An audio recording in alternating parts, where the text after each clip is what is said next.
Hindi lang pala sa actingan umaariba si Will Ashley, kundi pati sa kantahan. At mas bongga, kaboses daw niya si King of Hearts, Daniel Padilla. Trending agad ang Sockmed Live ni Will nang magbigay siya ng a cappella performance ng kahit kailan ng South Border. Walang tugtog at auto-tune, kaya todo tutok ang mga fanay at napakomment na OMG, parang si DJ ang kumakanta. Bukod sa pagkakawig ng timbre ng kanilang boses, pareho rin silang gwapo at mahusay umarte.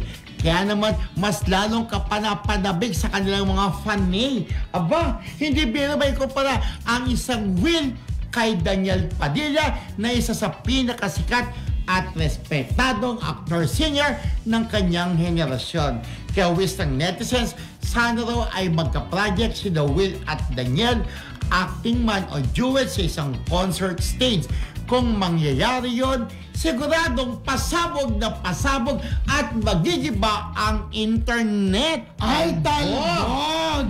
Kasi kumanta siya ng hanggang, kahit kailan. Di ba pa akapela na kita iiwan. Pero napansin na may hawag doon kay Daniel Padilla yung boses na yung ano yung kanta ni Daniel na nasa iyo na ang parang yung timbre ng boses parang Daniel. So diba?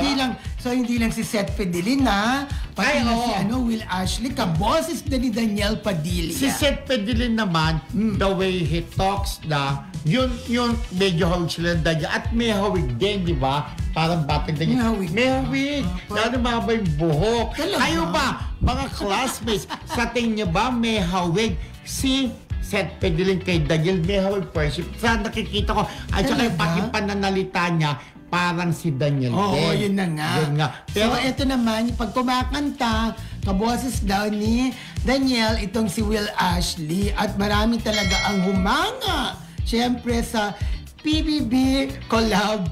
Yes. Oo, alumni. Collab edition.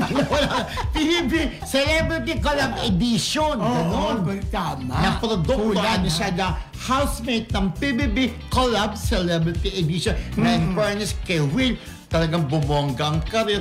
Wala nang maging housemate sa bahay ni Kuya. Totoo ka dyan. At saka, sa susunod na lang talagang nung nakita ko kasi video ni Willie. Nakita yung video, kumakanta siya, hinawakan niya yung harapan niya, yung gano'n. Kaya yung ano lang, yung bastos, kumakanta-kanta. Basta sa susunod po yung kwento ko tungkol dyan. Basta ako, paborito ko siya. Pero for instance, talagang nagkapangalan siya ng bongga-bongga. Lahat sila sa PBB housemates, talagang sumikat after na napunta na sila sa outside world, di ba? True lalo.